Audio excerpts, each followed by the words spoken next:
Assalamualaikum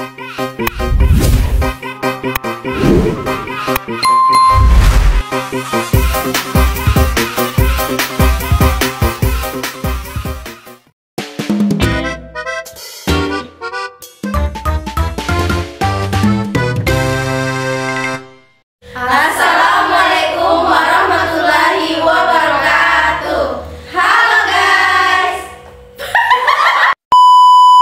Assalamualaikum warahmatullahi wabarakatuh. Halo guys. Perkenalkan, kami dari kelompok 3. Izinkan kami untuk memperkenalkan nama. Perkenalkan, nama saya Gadis Permadani Indah. Dan saya Rika Sumanto. Dan saya Kartika Sari. Saya Megalwi. Saya Nur Hasanah. Kami akan membahas tentang UX testing atau pengujian pengalaman pengguna. Yuk kita mulai! Di video ini saya akan menjelaskan tentang UX testing atau User Experience Testing. UX testing adalah proses untuk menguji seberapa mudah, nyaman, memuaskan pengalaman pengguna saat menggunakan suatu aplikasi atau website. Tujuan utamanya adalah untuk menemukan masalah dalam penggunaan, meningkatkan kenyamanan dan memastikan desain sudah sesuai dengan kebutuhan si pengguna. Contohnya, misalkan saya membuat aplikasi pemesanan makanan online, tapi saat diuji, ternyata pengguna kesulitan menemukan tombol checkout. Nah, dari situ kita bisa tahu bahwa desainnya perlu diperbaiki supaya pengguna bisa lebih mudah dan cepat saat memesan makanan.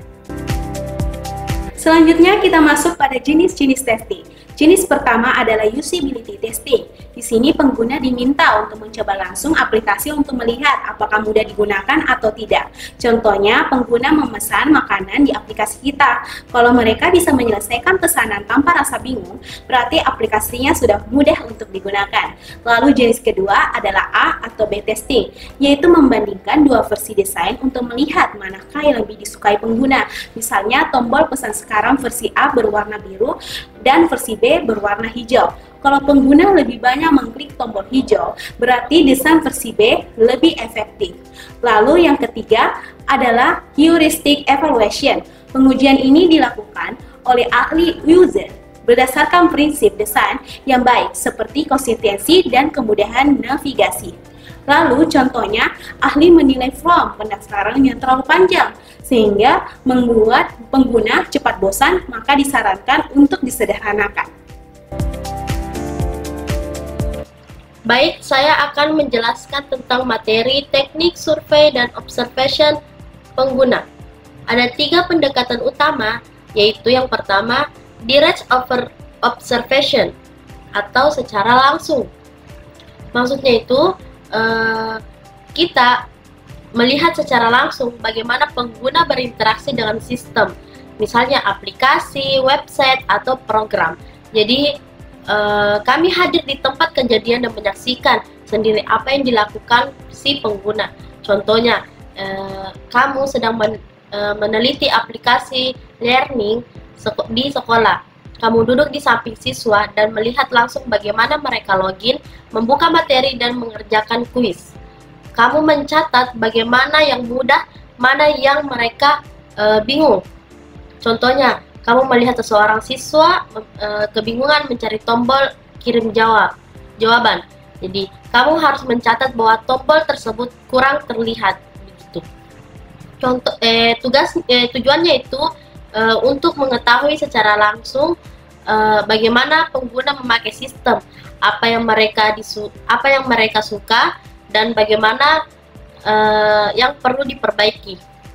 Yang kedua itu indirect observation atau tidak langsung. Artinya, pengamat tidak melihat pengguna secara langsung, tetapi melalui perantara seperti kayak rekam video, screen recording, log aktivitas pengguna, atau laporan dari sistem.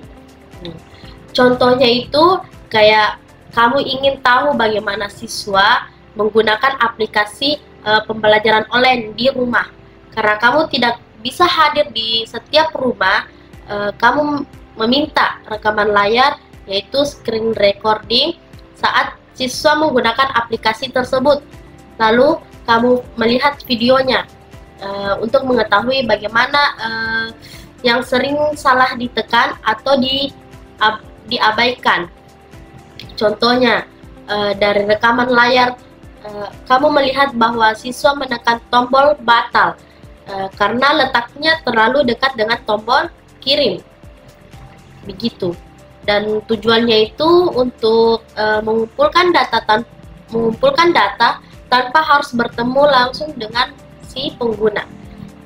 Tapi tetap bisa melihat pengguna mereka menggunakan ini sistem begitu. Yang ketiga itu participation atau observation.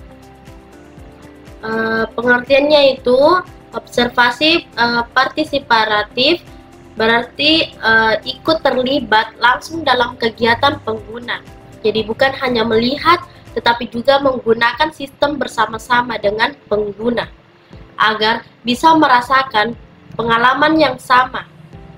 Contohnya kayak kamu meneliti aplikasi kasir di kantin sekolah. Kamu ikut menjadi kasir selama 1 hari. Menggunakan aplikasi tersebut bersama petugas kantin.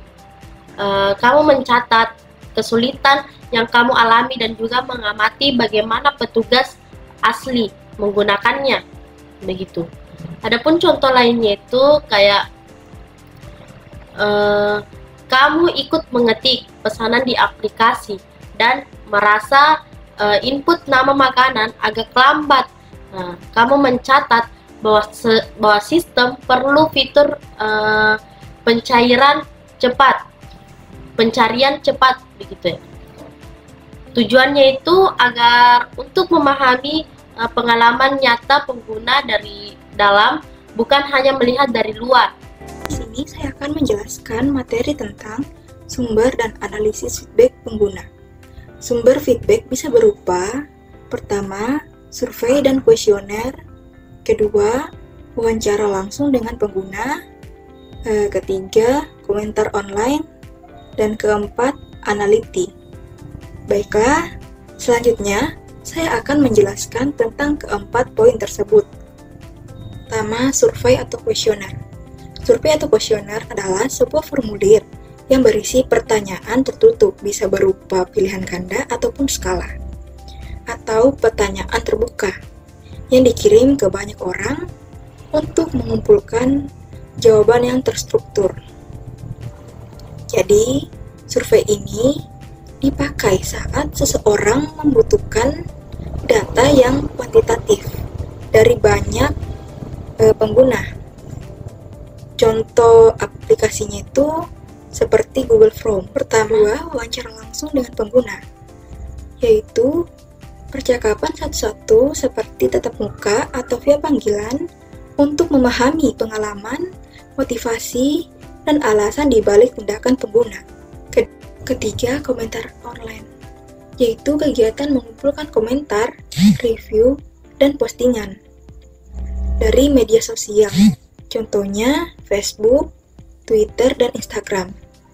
Komentar online ini berfungsi untuk memahami keluhan nyata bagi yang. Keempat, log analytics, yaitu sebuah data terukur secara otomatis dari sebuah aplikasi atau web, seperti klik tombol, layar yang terbuka, durasi sesi, dan jalur pengguna. Log analytics ini berfungsi untuk mengukur perilaku nyata, memantau funnel, dan mengecek dampak perubahan A/B testing.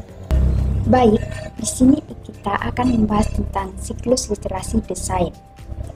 Siklus ini artinya proses dilakukan secara berulang-ulang sampai hasilnya benar-benar baik dan sesuai dengan kebutuhan pengguna. Yang pertama itu kita akan membahas tentang desain awal.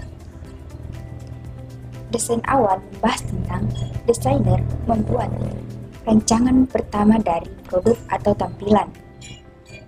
Contohnya, membuat tampilan awal aplikasi, seperti aplikasi pemesan. Yang kedua, kita akan membahas tentang pengujian testing. Apa itu pengujian testing? Pengujian testing yaitu desain dicoba oleh pengguna untuk melihat apakah mudah digunakan atau tidak. Contohnya yaitu pengguna mencoba memesan makanan di aplikasi. Yang ketiga, kita akan membahas tentang evaluasi hasil. Desainer melihat hasil pengujian, mencatat bagaimana yang sulit digunakan atau tidak sesuai. Contohnya yaitu seperti, ternyata banyak pengguna bingung mencari tombol pesan. Selanjutnya, kita akan membahas yang keempat. Di sini membahas tentang predisting atau perbaikan. Desainer memperbaiki tampilan atau fitur berdasarkan masukan dari hasil uji. Contohnya yaitu tombol pesan dibuat lebih besar dan dipindahkan ke posisi yang mudah dilihat atau mudah tampak oleh pengguna. Yang kelima yaitu kita membahas tentang retesting, yaitu uji ulang. Desain baru diuji kembali untuk memastikan masalah yang sudah teratasi.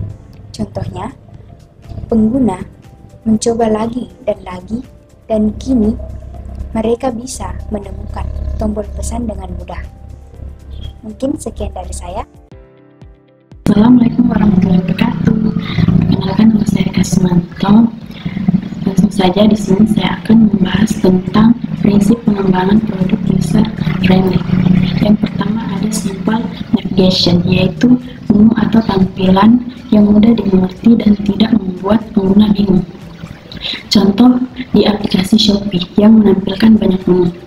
Tujuannya agar pengguna cepat menemukan apa yang dicari tanpa harus men-searching terlebih dahulu. Yang kedua, ada konsistensi, yaitu tampilan, warna, dan ikon harus seragam di semua halaman. Contoh, tombol kirim pada pesan WhatsApp berwarna hijau dan selalu berada di bagian kanan bawah. Hal ini bertujuan agar pengguna tidak bingung karena semua bagian sistem terlihat dan berfungsi dengan cara yang sama. Yang ketiga, feedback atau sistem umpan balik, yaitu sistem harus memberitahu pengguna apa yang sedang terjadi, apakah berhasil, gagal, atau masih diproses. Contoh, pada saat mengirim pesan ke teman Anda, akan muncul centang 1 yang menandakan bahwa pesan Anda telah terkirim, namun teman Anda belum aktif online. Jika pesan sudah menandakan centang 2, maka teman Anda sudah aktif atau online, tetapi belum melihat pesan Anda. Dan apabila pesan Anda telah menandakan centang 2 dan berwarna biru, maka teman Anda sudah membaca pesan Anda. Hal ini bertujuan agar pengguna tidak bingung apakah tindakannya sudah diterima atau belum. Yang keempat adalah sistem atau accessibility, yaitu aplikasi harus bisa digunakan oleh semua orang, termasuk penyandang disabilitas seperti tunanetra atau buta warna. Contoh, warna tombol tidak hanya merah atau hijau, tapi juga ada icon agar bisa dimengerti pengguna buta warna. Tujuannya agar produk adil dan inklusif atau bisa digunakan siapa saja. Terakhir, kesimpulan. Jadi, UX testing sangat penting untuk memastikan aplikasi tidak hanya berfungsi dengan baik, tapi juga memberikan pengalaman yang menyenangkan bagi pengguna. Dengan pengujian UX, kita bisa memahami kebutuhan pengguna, memperbaiki kesalahan desain, dan menghasilkan produk digital yang benar-benar bermanfaat. Ingat, desain yang bagus bukan hanya yang paling indah, tapi yang paling mudah untuk digunakan. Sekian, terima kasih. Oke, standby, kamera ready, sound ready, 3, 2, 1, action. Bungkus, bungkus, bungkus aku dong. Bungkus, bungkus, bungkus. Jangan